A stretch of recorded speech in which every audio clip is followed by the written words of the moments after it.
kalau Pak Menteri sampaikan kepada saya, ya, Pak ini ada perusahaan seperti ini, kondisinya BUMN, kalau saya langsung tutup aja. Nggak ada, selamat-selamatin gimana kalau sudah kayak gitu.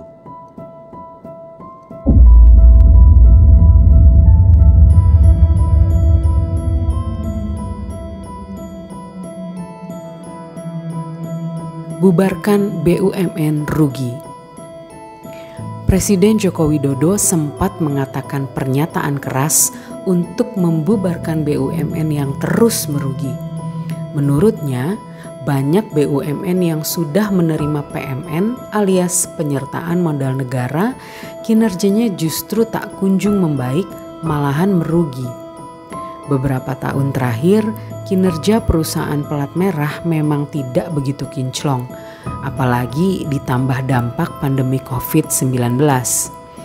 Tercatat pada 2020, laba konsolidasi seluruh BUMN hanya mencapai sekitar 30 triliun atau turun jauh dibanding 2019 yang mencapai 120 triliun. Secara keseluruhan, kondisi BUMN juga masih Pareto. Indonesia memiliki lebih dari 100 BUMN, namun jajaran 20 BUMN terbesar sudah mendominasi lebih dari 90% total sales seluruh BUMN.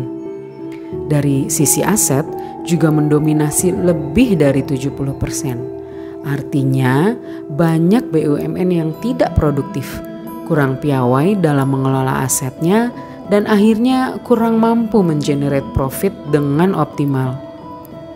Mengapa BUMN bisa terus merugi?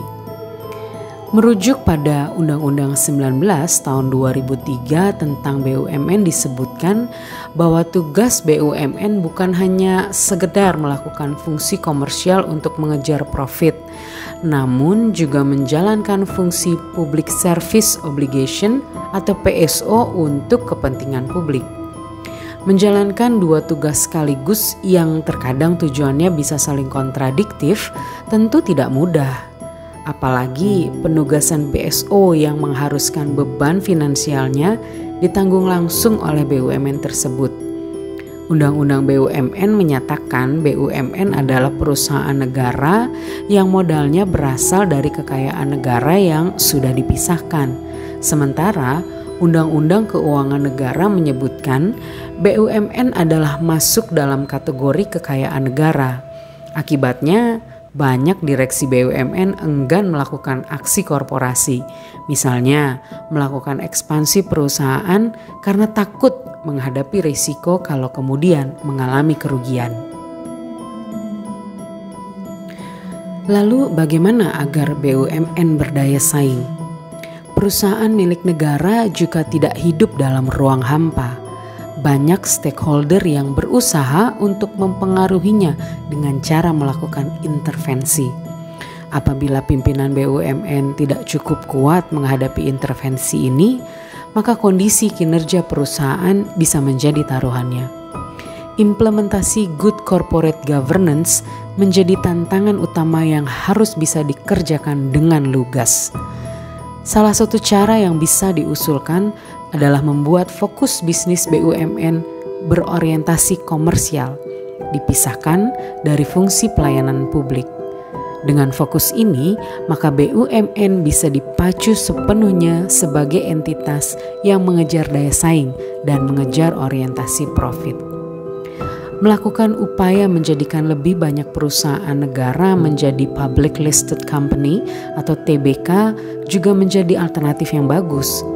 Hasil riset menunjukkan sebagian besar kinerja BUMN yang sudah terdaftar di bursa lebih baik dibandingkan dengan BUMN yang belum go public. Nah, kalau sudah melakukan langkah perbaikan namun tidak menunjukkan hasil, haruskah BUMN merugi tetap dibubarkan? Indikator paling sederhana untuk mengukur ini sebenarnya bisa dilihat dari dua sisi. Pertama adalah dengan melihat apakah barang atau jasa yang dihasilkan BUMN tersebut masih vital atau strategis bagi negara atau publik. Sisi kedua adalah melihat bagaimana situasi internal terkait tingkat kesehatan BUMN tersebut.